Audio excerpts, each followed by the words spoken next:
I'm Josh Cooperman, and this is Convo by Design. Can you believe it's been 10 years of Convo by Design? Because I can't. But thank you for listening and supporting the podcast. I appreciate you. And I was thinking about you as I was recording this episode you're about to hear with Tracee Murphy of Trademark Interiors. We're taking a deep dive into the psychology behind design, why we do what we do, and how design informs those decisions, as well as how those decisions inform what we do.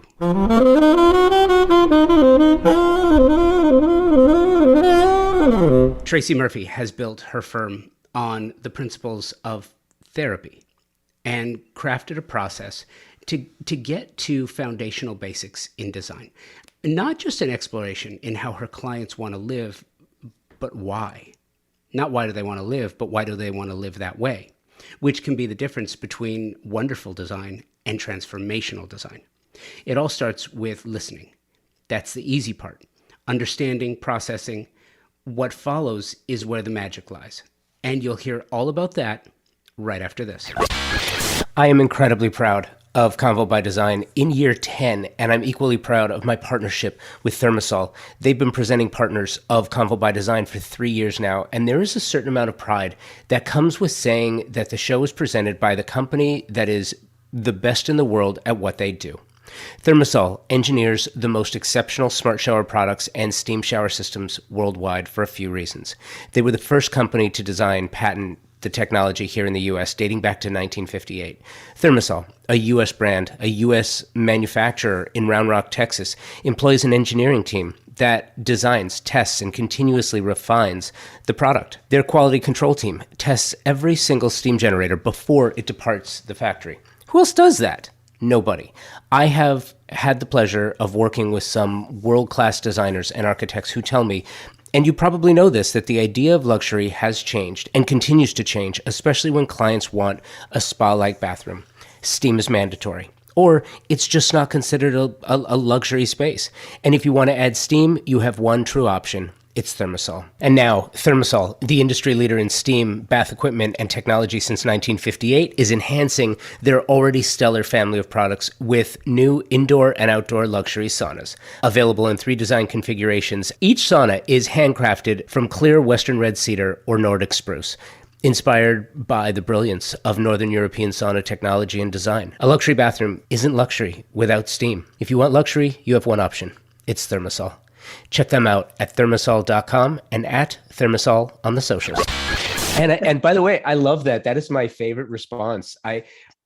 For those who listen to the show, I always ask, any questions before I hit the little red button? You know, it's like now's your chance. And more often than not, I get no, I'm coming in blind. I don't know what I'm doing here. Okay. Love it. Love it. That's great. Do you do a lot of media? Do you do a lot of press? More so in the last, couple years we have, but prior to that, no, it was very new to me, but, we're doing a lot more local stuff, a lot of, media quotes, local media quotes. I do a local, Wednesday morning show that I go on and do like some design tips and stuff like that. So Local news? Yeah, it's a morning show. So they do little segments about many different things, but, they often have me come on to talk about design trends or, luxury holiday gift guides or things like that. So it's fun. It's fun. Do you like doing that? It's funny because I talk to people all the time and it's kind of like, yeah, it's fun to do, but it's not what you really do for a living. Like you don't talk to your clients. You're doing their whole home and so what are the latest design trends? Let's do that. Nobody wants to do that. But that's what the news wants. That's what these morning shows kind of live off of. It almost like we're having a Mac versus PC conversation. It almost is a Mac versus PC kind of conversation. It is for sure. And you're completely right about that, where, you don't talk to your clients that way. It's those little things that really help with marketing and help to, establish credibility, that somebody asked me to come on a show and talk about what's happening in the design world. And it is fun. Actually, we do it on Wine Wednesday. So the girls always have wine. It's 9 o'clock in the morning. And we're like, okay, why not? Oh, okay. Okay. All Yeah. right. That's Yeah. exciting. Yeah. Down for Yeah. that. Look, and it's interesting too, because one of the things that I love about you, and I want to get into this, is you have fully embraced this idea of psychology in interior design. Mhm. Does it surprise you that most people still don't really consider that as a factor in design? They don't. Yes. And well, yes and no. Yes, it surprises me now that it's like fully immersed into my brain and on my mind all the time. But for many years, I personally didn't make a connection. I was like, I studied psychology, I got a degree, and then I was like, what am I going to do with this? Started down the path of working in the world of therapy and some research. And I was like, this is really not for me. I couldn't do the one-on-one therapy sessions. And, as many people do, you make a transition trying to figure out like, okay, well, I was 18 when I made that decision. And I did it because it was like, well, I'm getting A's in all these classes. So there's something there, right? There's something there that, appeals to me. And I keep moving forward with it. But then afterwards, I didn't really want my career to be focused, one, in research or two, in therapy. And I didn't really see any other kind of avenues at that point.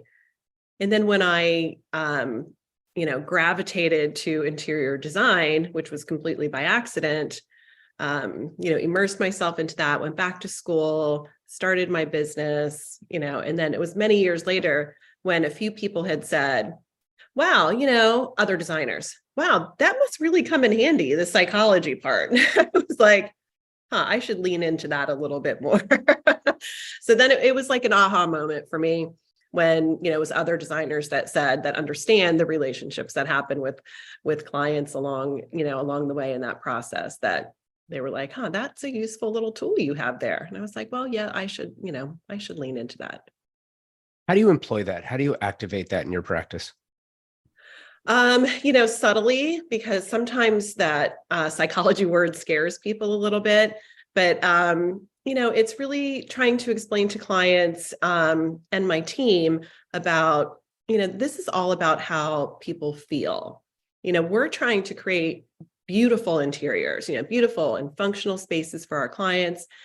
And that's very important. But at the end of the day, when you come home to your house, and you walk in the door, you want your clients and yourself in your own home, to be able to use the spaces and feel really good about them, whether that's the kitchen, the gym, the bathroom, the study, and all of those spaces have different functions. So, and when you're in there, if you're in the kitchen and you're busy and you're cooking dinner for a family of 10, that's a whole different internal feeling than if you're in your study, relaxing in a chair, trying to read a book.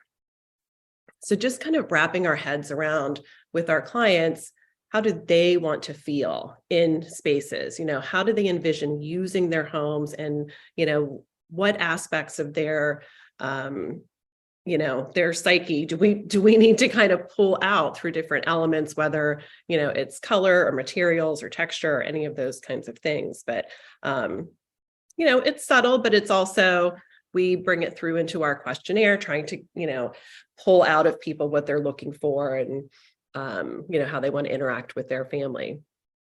Let's talk about that questionnaire for a minute, because I love that. It's funny because I do that with my partners as well. When I'm working with my branded partners and the campaigns that I create, the questionnaire is so valuable, but you also have to be really cautious, because you can ask 1,000 questions and get poor answers because you ask too many. You can ask 5 questions and get too much information that doesn't really cover everything that you really want to know. I'm fascinated by the psychology of design, and here's part of that calculus. and I've said this all the time, designers, architects are futurists in a sense. You really are. Designers 15 to 20 years out, you're looking at the design architects 100, 150, 75, whatever, but it's a longer time frame that their work is expected to stay relevant in a given space, because it's a hard structure built, right? And design and decorating is it's not that it's trendy, it's that you're designing for people change. And so you're designing for them as they change. So 15 years from now, gosh, I hope my design taste is different than it is now. Right? Right. Yeah. So what do you use as a baseline to get to where your clients are now and still have some level of ability to predict where they might be in future years? It's really all about layered conversations. That questionnaire is super important. It's a great jumping off point. It's a great way to get some basic information. And you're 1000% right. Like, if you don't ask the right questions, or you can get too much of nothing or a little of everything. And, to really kind of take that and dive into it. So I'm constantly tweaking that questionnaire, based on like, well, does that work or not work, or what have you. But, trying to get a basic understanding of some general things in terms of how the family operates within the home, who's there, how are they living, pretty much, I'm sure a lot of designers have these same kinds of questions for their clients in terms of the function of the space and what their dreams are. But then, kind of diving into color and exploring that, a lot more in depth to try to get the information out of them in terms of, what really appeals to them, what doesn't, and, just kind of like the feelings that they want to have in each space. So it's like asking a question on the questionnaire, getting an answer, sitting down. That's like round one. Round two is they come into the studio. We sit down, we're trying to review some things, and we just go through it, piece by piece. And, once at the end of the day, people love to talk about themselves. So, it's, you get them going and they'll talk more and more. So we spend a lot of time in that programming to get the information out. They're not going to answer these questions or talk about these things in depth on a questionnaire, but they're certainly going to sit into a meeting. And if we ask them, a certain thing about something on the questionnaire about, you hate the color brown, tell me, what is it? Why do you hate it? Or, opposing to that, you love the color blue. Tell me about that. Do you have great positive experiences about that? Have you, had blue rooms before? What is it? How does it speak to you? And then, of course, looking at the partner in that relationship, if there is one, how do you feel about blue? Because everybody sees color differently and everybody reacts to color differently. So finding that balance for the homeowners, especially when there's two, and really understanding how they react to certain design elements, whether it's color or material, or space, closed spaces, open spaces, things like that. So you're in Sarasota. Yes. And would you say the majority of your clients are in Florida, or do you have clients elsewhere? A majority are here. We do have some projects outside of Florida, and then there are generally other homes of our clients that are here. So how has this new influx? It's really interesting to me, because every time there's a major disruption financially in the country, people flock to Texas and Florida. And I think a lot of that has to do with, tax scenarios and economics, right? But Florida is a major beneficiary of movement in. How has that affected your firm? Very positively. We've experienced wonderful growth over the last few years. The pandemic, I think with everybody, was that first month, sheer panic. Like, holy crap, what are we going to do now? What's going to happen? Panic mode. And then after that was like, oh, we realized everybody was like, get me out of wherever I am. get me to the Sunshine State, where we can be outside. The weather's beautiful. We don't have to worry about all this stuff. So it was really amazing to me, the amount of influx that we had at a very rapid rate. So it was a little overwhelming at first. I mean, I now have these little moments where I'm like, oh, you did nothing in 2020? Like you were bored? It's like, I don't even remember like seeing my house in 2020. We were just heads down working nonstop. So it was crazy. And things have since gotten to a really great point. It's still super busy, but we've kind of been managing the influx of clients a little better and making sure we're taking jobs that truly fit what we do instead of like, yep, we'll help you. Yep, we'll help you. That kind of thing. Yeah, it's really interesting. It's a strange question, but I think it's important. Like, how did you go about? So you've got all these people that are moving in. How do you go about attracting them and building your client base? That is one of the things that, you talk about the psychology of design. When you flip the script a little bit, you go on the business side, you talk to designers. How do I get more clients? And then it's not just how do I get more clients, but how do I get the right clients? So I'm curious, what did you do? How did you do that? Yeah, I think that's an ever evolving process for myself, hopefully for everybody, because you have to fine tune it a little bit. It's really difficult. You think you have it down and, then you're like, oh, I didn't do that right. But one of the things that I've learned is patience in the process and really understanding that we need to interview our clients just as much as they're interviewing us. We need to make sure that they're checking all the boxes on our end as well. It's not just like, oh, you have a job. It's great. Super. We'll do it. Which I think we did a little bit of that in 2020. I often used to have a problem saying no to jobs, and I've gotten really good at doing that now where I'm able to qualify the clients a little bit better. But, understanding, keeping that line of communication open and really asking thoughtful questions about how they like to work, what their style of communication is. Are they open about money conversations? Because if we can't talk about money, it's going to be a problem. I think what we do, we're talking about a high dollar purchase for our clients. It's very emotional for them. It's very personal. And being able to understand that we're on the same team, we're partners. And we're side by side with you. So we want to make sure from the beginning that you understand that we're a team. We're going to do this together. We need to have open communication about all of that. You have to trust us, and you have to be a nice person. So that's our number one rule right now is like, we only work with nice people. And I think we've done a really great job at, kind of narrowing that down, but getting to the point of just nice people, people you want to hang out with, people you could see being friends with. Yeah. That's important, isn't it? Especially when you have to spend more time, in tight quarters. Isn't it funny? I don't know if you feel the same way, but you sort of have to reevaluate the people that you're hanging out with.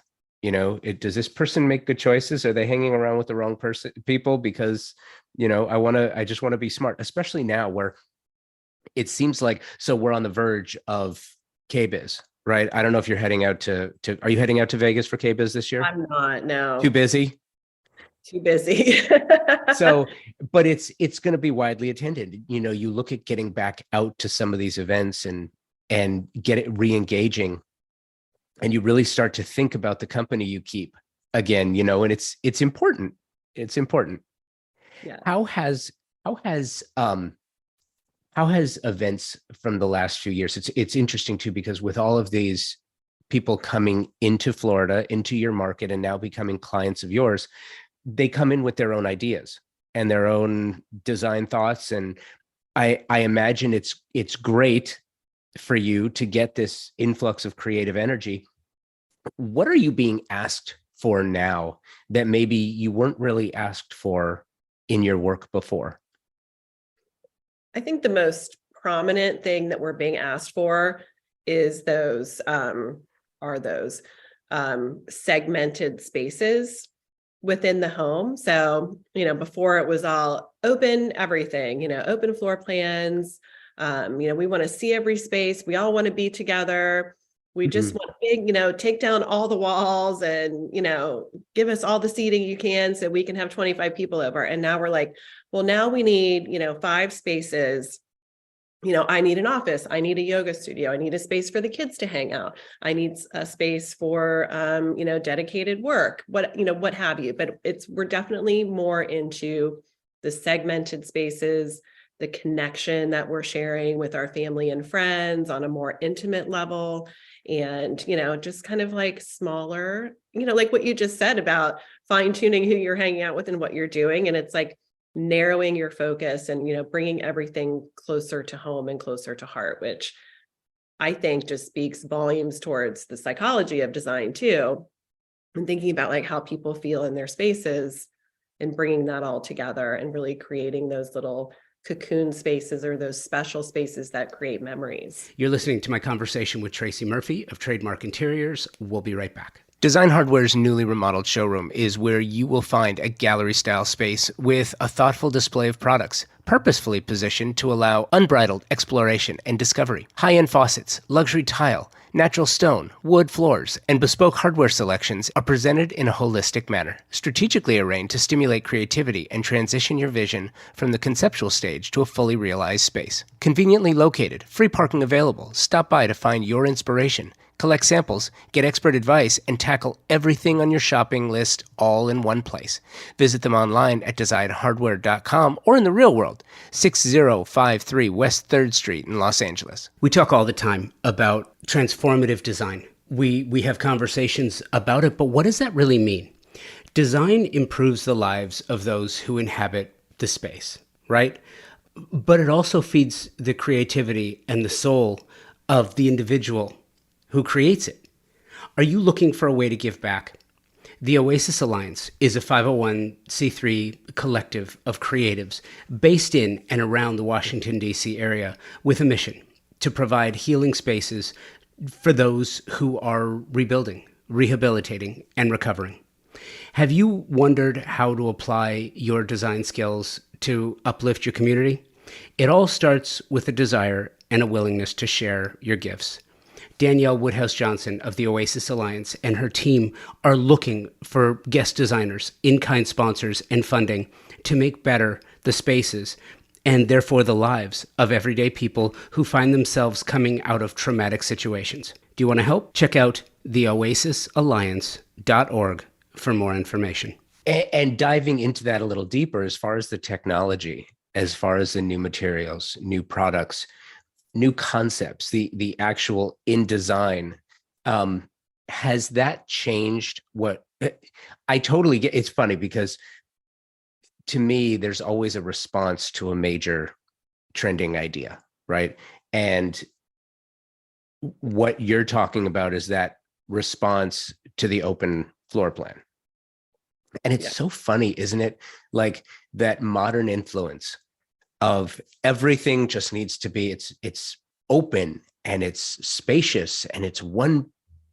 Well, it's great until you need to find a place for peace and quiet, or you need to multitask, or you need to make the dining room a classroom, or you need to make the kitchen an office, because you don't have that, because everything's wide open.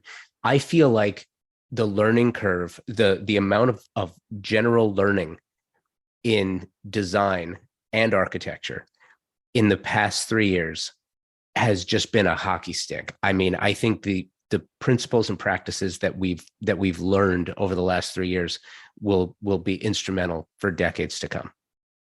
I agree. I mean, it's been such an eye-opening experience.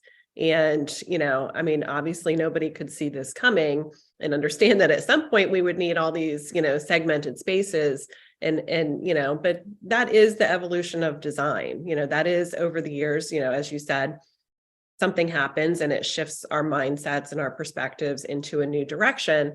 And, it's a cycle. So, I think designing for flexibility and designing for not necessarily the current trends, but real life, so real life, you want some open spaces because people do entertain and they do want that. But so I think just striking a balance when you're designing, and hitting that button of, you can accommodate a lot of these things within a design scheme of a home, for instance, of creating some great entertaining spaces for family, but also being able to find little pockets for people to get away and be able to re-energize themselves.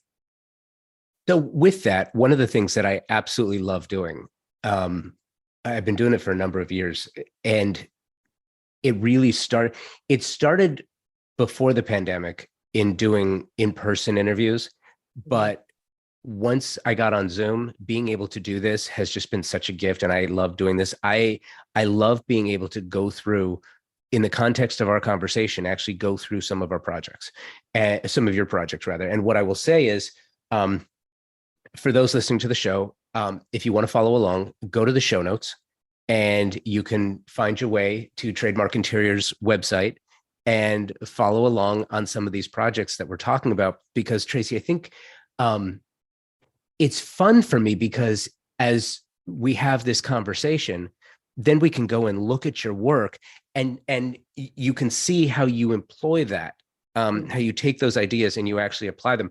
And I want to start with one of your projects in particular, because I have a pet peeve. It's not with you. So take that deep breath. It's like, oh no, what's coming? It's a pet peeve. It's not with you. It is, I absolutely, and it's kind of goes back to the very beginning of our conversation. I really don't like the trendy conversation as it relates to interior design. With all of the fine arts, nobody ever says about jazz, well, yeah, but that's kind of trendy. Nobody ever says about fine art, yeah, but that color, I mean, that's not the color of the year. Why would you paint a painting in that color? It's just kind of stupid. And it doesn't make any sense. And especially because people live with this. So the project of yours I wanted to start with is the white elephant.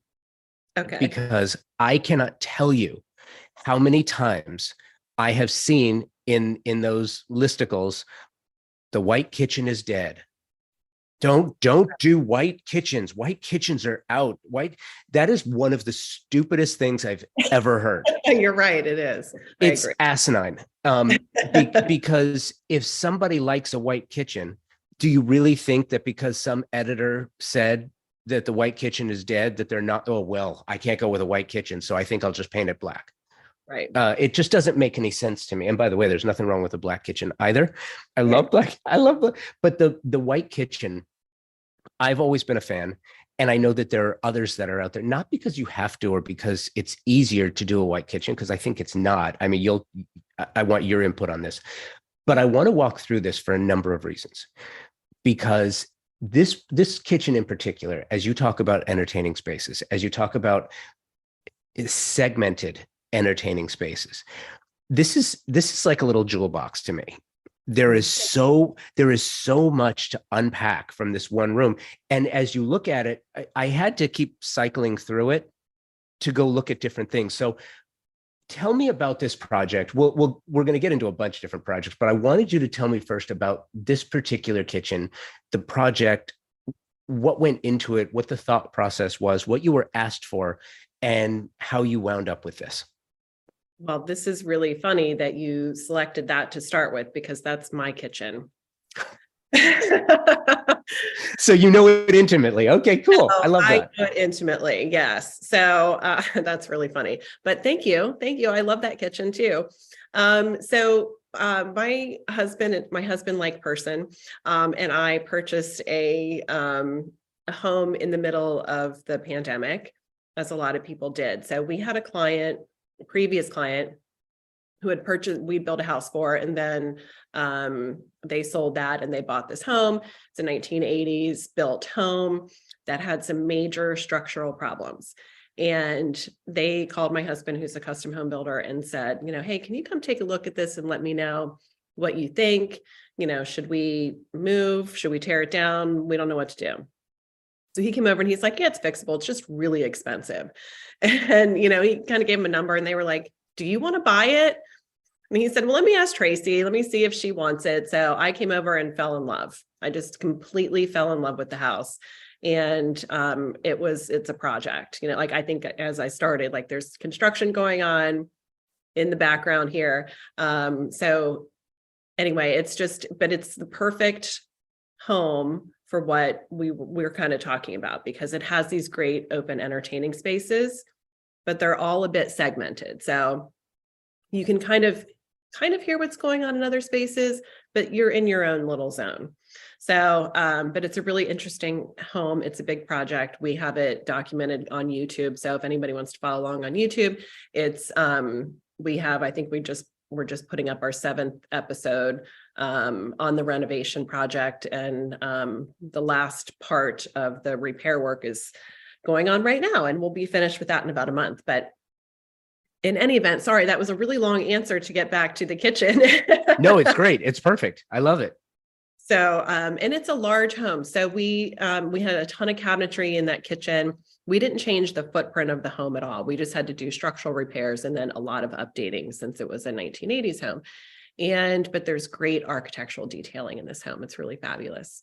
And we were able to repurpose all of the cabinets. We actually took the old cabinetry, put them into my mom's house, and, you know, gave them to other people. But it was a really great experiment in repurposing. But the design of the kitchen was based really on the overall vibe for the house was kind of this organic, interesting, architecturally appealing home, because just what we have going on in the house, I wanted everything to feel a little bit earthy, but also be somewhat neutral. I tend to layer on color as I go. So I wanted something that had some visual interest. I also didn't want something that was super trendy or super classic. I really wanted to fall in that transitional lane in designing that kitchen. One of the biggest factors in the design of the cooktop area, was that my husband never closes a cabinet door. So I got one of those too. So, and even though I do most of the cooking, it still was like, oh my gosh, when he's in there, every cabinet door is open. So it was an absolute must to have some open shelving where I could just put plates, because I was like, okay, the basic thing, he might be setting the table or whatever, but I needed a shelf. So that was a really great starting point for the home. So walk me through, okay, a couple of questions. I got so many questions. The first is, you must love your fabricator. Yeah. So as I'm looking at this, one of the first things that struck me was, as you look over the cooktop, you've got the backsplash material book matched, and you've got a beautiful little pot filler right in it. Everything is so compact, and it feels like everything just has a place, and it feels like everything's in its right place. So I'm curious, do you find yourself working off a map when you do the kitchens, or do you individualize, like, you know, how you say you wanted some open shelving for that particular reason? There's so much. What I think the best thing to do is walk me through this, because there are things that, unless I ask you specifically about them, you would never know, like the refrigeration drawer, like you have this butler's pantry kitchen, small kitchenette off to the side of your kitchen, which obviously you love wine. And that second kitchen within a kitchen opens up the space. So when you're entertaining, there's never a time where it clogs up. You have unclogged it and you've opened it, and it's not a huge space. As you go through this and you're doing the psychology of it, and you're doing mentally walking through this, how do you decide where you want everything, and how did you put everything together, and who did you specify? I know it's a lot, and who did you specify for this, and why? Yeah, so the overall layout for the kitchen obviously took a lot of time. It isn't, we have great space in there and beautiful natural light because there's skylights on the one part of the kitchen and it overlooks the pool. So it really is great space, lots of natural light. But we do like to entertain, and we did want a space that we could, people grab a glass of wine, make a cocktail, whatever. So that wall with the dark green cobblestone cabinetry is, we call Tracee's wine bar. And but it's the wine bar and then like a secondary prep area too. So, there's drawer refrigeration there's garbage, there's a sink, the wine refrigerator, everything you would need to, get your wine, make a cocktail, help prep if we need extra hands, there's a sink there and all of that. So it really was a great secondary space. The previous owners actually had that as a desk area. And that's one of my pet peeves. I don't like desks in kitchens because it's just like, bleh, I'm not that organized, I guess, because it just piles up with mail and crap. So I didn't want any of that. It's like a golden rule in our house. No mail comes into don't put the mail on the counter. But yeah, so it was a great kind of secondary space. We used that deep, dark cobblestone green color, which just for me was like super earthy and just really visually interesting. Like sometimes it kind of looks black, sometimes it looks green, sometimes it looks more gray. It changes as the day goes on, which was one of the huge points for me. When I found it, I was like, what color is that? What is it? But it was one very taupey, very taupey. Yeah. Yeah, it just made me feel like cozy. I was like, oh, that's like welcoming and cozy. And, I just love that contrast. So I wanted something dark to, hold the island and also to, carry on to that wine wall as well. And it's so funny too. It's almost like a Where's Waldo exercise, trying to find all of the appliances. Yes. I mean, listen, there is a skill to this too. I mean, I'm looking at, you can't possibly count. I mean, you could, but trying to count all of the appliances, and there's the finer nuances too. The ice maker, so important, because at one side of the kitchen you have the refrigerator, and it's you've got it panel front, and you've got an ice maker in the refrigerator as well. But then you've also got the separate ice maker over by Tracee's wine bar. And it's, what it does is, from a entertainment flow standpoint, it completely dissipates any pain points or clogging points for traffic. And I just don't feel like that's something that's discussed enough. It's like, okay, well, we're going to go with the traditional triangle where you've got, it's not about that anymore. Now it's about, how can you take that to the next level and almost municipally city plan a traffic pattern through a kitchen. It does. It's what you've done. Yeah, it gets clogged. I like my elbow room in the kitchen. And, people do laugh, like, how many ice makers do you need? And I'm like, well, I need 2 in my kitchen, and it was important for us to do the refrigeration drawers on that wall. So of course it was like a whole beverage wall. If you pop in out of the pool, you can run up that, you don't have to go into the workspace of the kitchen, to grab a drink or get anything you need. So it was like its own separate little kitchenette kind of, for entertaining, indoors or out.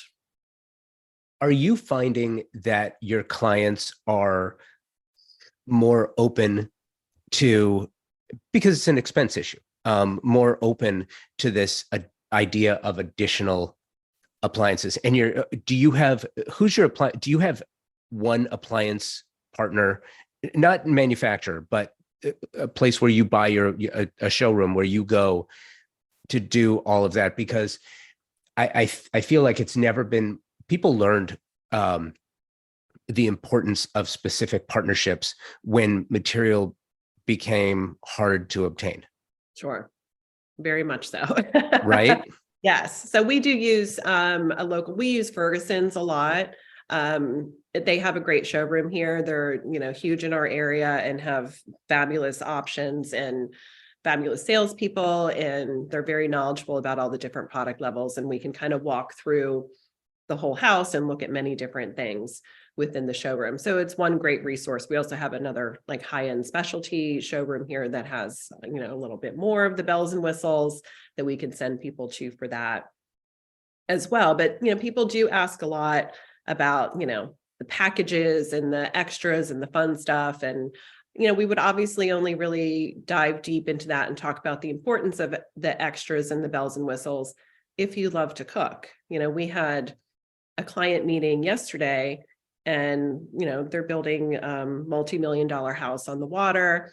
And she was basically like, I don't really care about the kitchen. You know, I want it to look pretty, but she's like, I'm never going to be in there, but my closet, like, that's where we're going to spend the money. And I was like, okay, you go, girl, let's do it. You know, you know, so it's important to, again, know what the, you know, what's important to the family. Now, it's not shown here, but do you have, and maybe it's on the YouTube channel, but do you have an outdoor kitchen as well? Not yet. Yeah. Ooh. Not yet. We're working on it. Are you? Yes. What's the plan? Yeah. So we have, I mean, this house is really interesting. I would love for you to check it out, and you can see kind of the whole space. It's a very cool house. And so my husband there was this living room. I don't even know what the space was before, but it's the bar now, a full bar. And so it's a billiard table, and then a bar where we have seating for 6 at the bar. And then right outside of there is where we're going to do the outdoor kitchen. So the biggest item going into the outdoor kitchen is a pizza oven. So I'm like, I'm ready for a full-blown pizza oven. It's a great way to entertain. I mean, we eat pizza at least once a week. I love making it. So that's a really fun part that I'm excited about, kind of pulling that in. But, you know, living in Florida, indoor, outdoor living, we're outside all the time. So it's, you know, it's amazing to just, you know, have a space outside where you can entertain and cook at the same time. Yeah. So I want to jump to waterside. Speaking of that. Yeah. So this is on the water. Yes. And it is very, I'm trying to get to the first image. It is uniquely Florida. So when I say uniquely Florida, I lived in South Florida for a year, and learned a lot about Florida. It was the first time, being from Southern California, native Angelino, it's the first time I ever saw a swimming pool enclosed. I had never seen that before. It's like, what is happening here?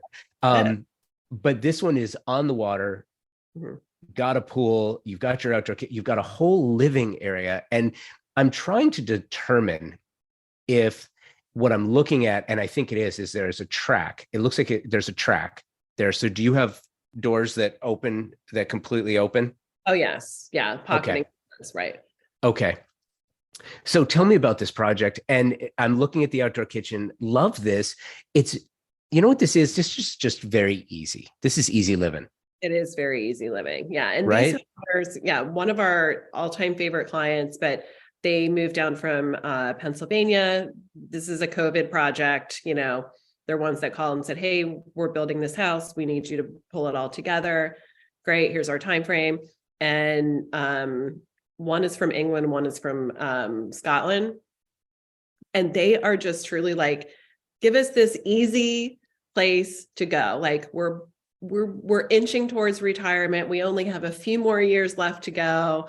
You know, we're working remotely. We just want to chill. Like we just want to be able to relax, enjoy our life, look forward to retirement.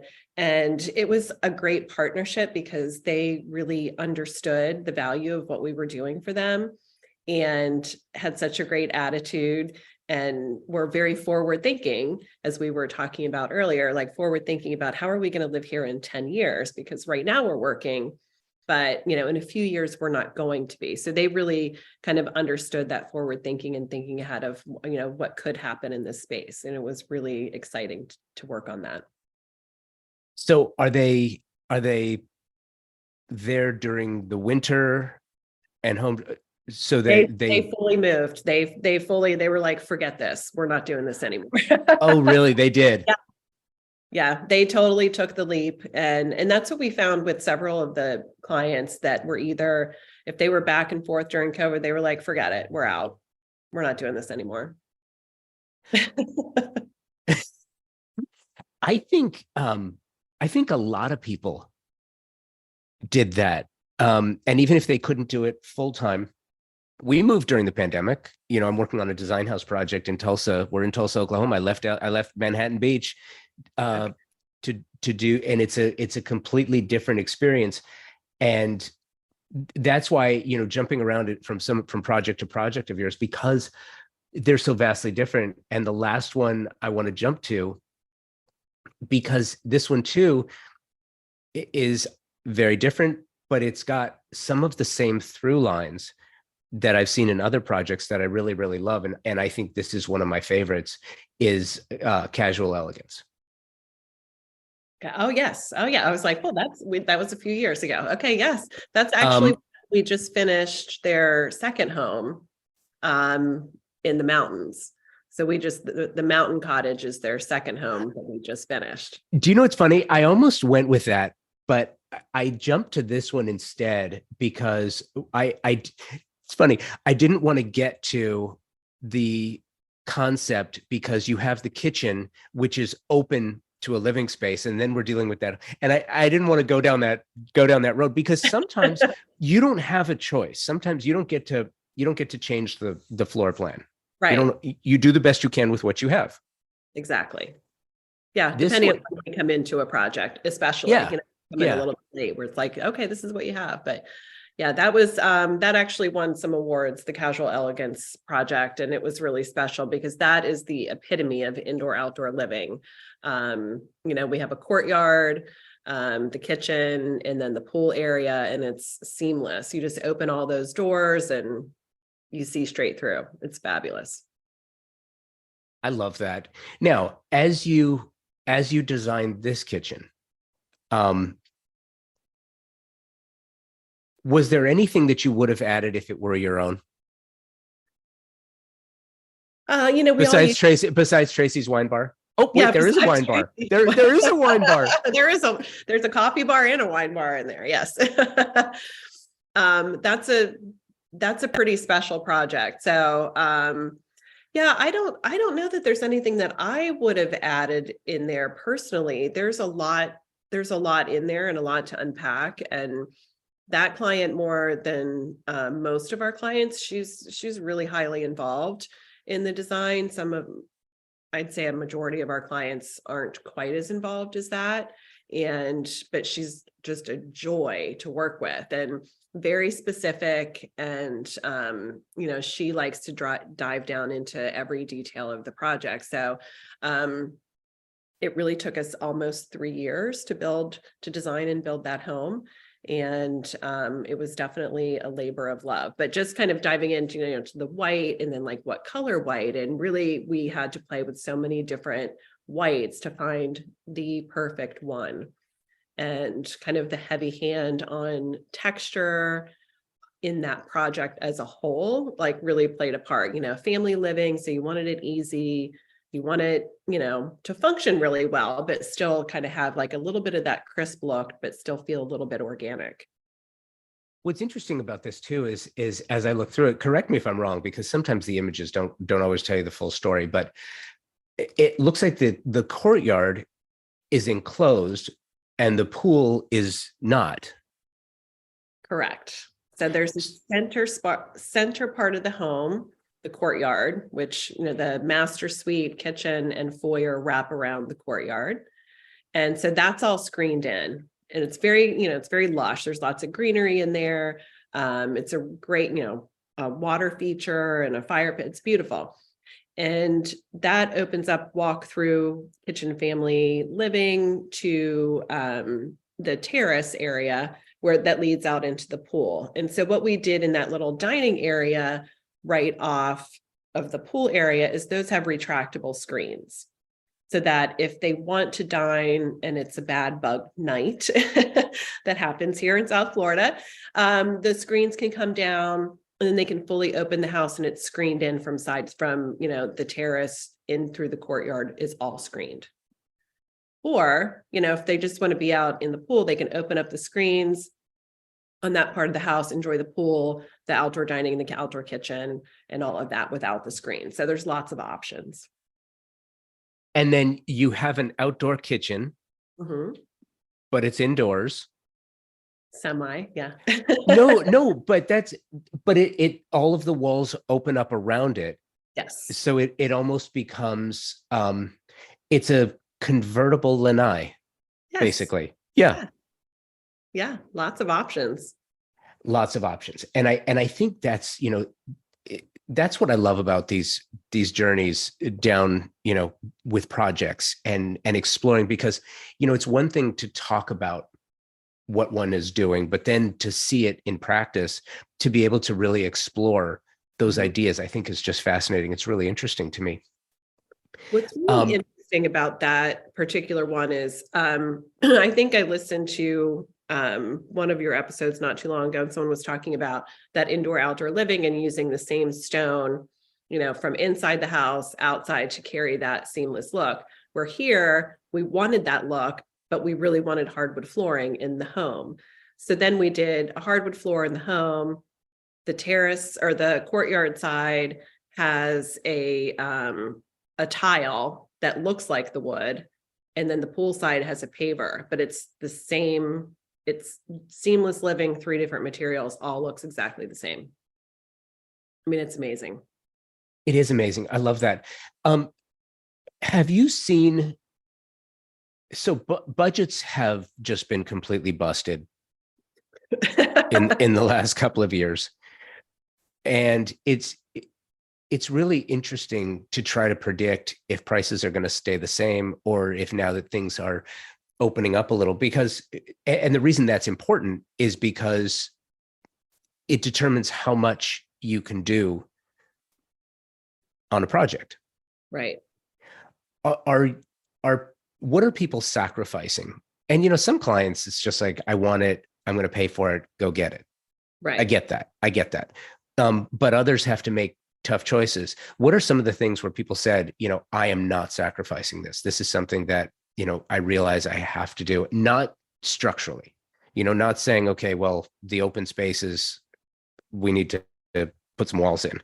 But aside from that, what are things that people are saying, I just have to have this? I mean, I think in terms of what people are sacrificing, I think it's the timeline. I think the clientele that we work with is like, well, we're going to get that. We just might not get it today. So let's focus on this and then we'll add that later. So they're not necessarily sacrificing on what they want because they're at a stage in their life and, financially and otherwise that they're like, no, that's what we want. But, the stuff that they have to do now, they're going to do, but we see a lot of the fun spaces. So, we have a client we're working with now that we're building a bar with a golf simulator. So he can have, these tournaments with his friends. And, it's kind of like these over the top luxe fun things.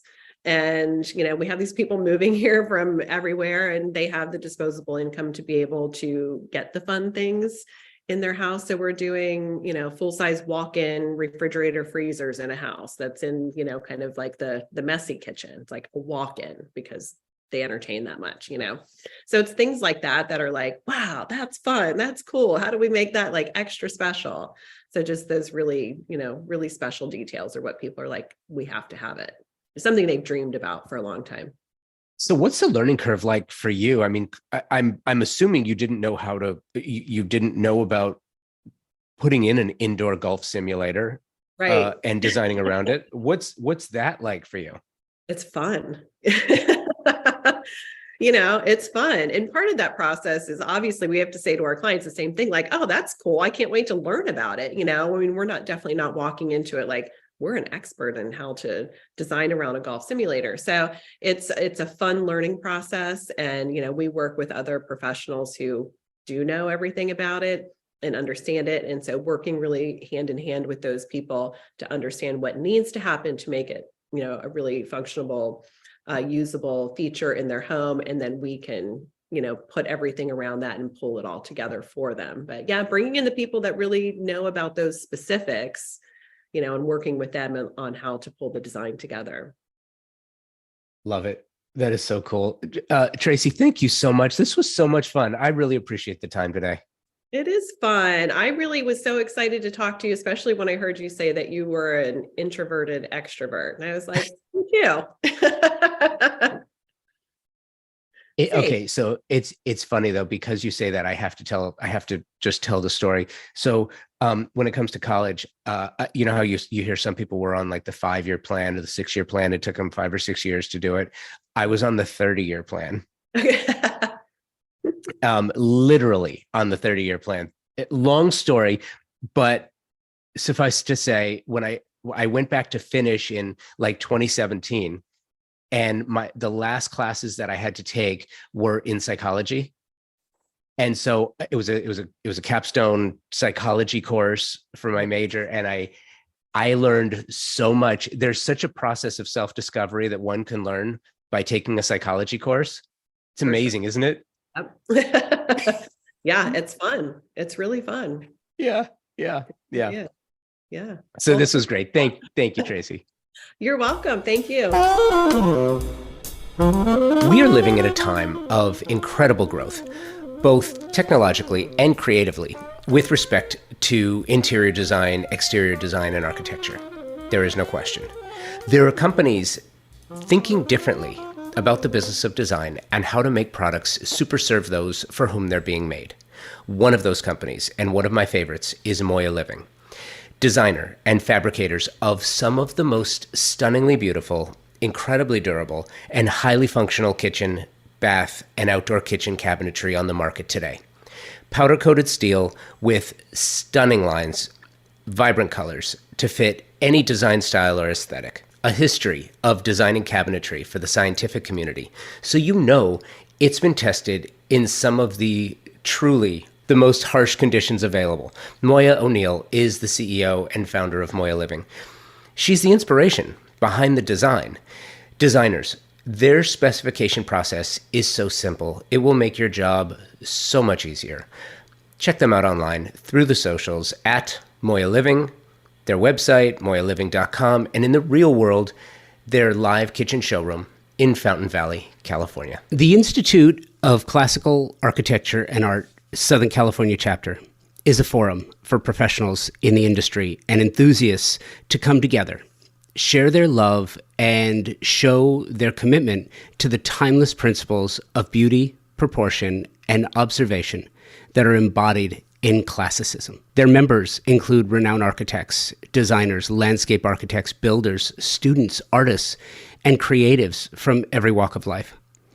It's a wonderful organization designed to celebrate the unique regional identity of Southern California and help develop the careers of the like-minded. If you're interested in joining or would like to learn more about sponsorship and support for the ICAA Southern California chapter, please email me, convobydesign@outlook.com. Thank you, Tracee. Loved our chat and appreciate the time. There is such value in the art of listening, and it's an art form. Thank you, Convo by Design partners, sponsors, and friends. Thermosol, Moya Living, Design Hardware, the ICAA Southern California chapter, and the Oasis Alliance. Thank you for taking the time out of your day to listen to the show. I hope you enjoy the show because that's why I do this. I would also love to hear from you. I love the guest submissions and show ideas, so keep them coming. Email me, convobydesign@outlook.com, or message me on Instagram, Convo by Design with an X. Remember why you do what you do and for whom you do it. Let that be the thing that drives you to push boundaries, and let's keep moving our industry forward. Be well. And until next week, take today first.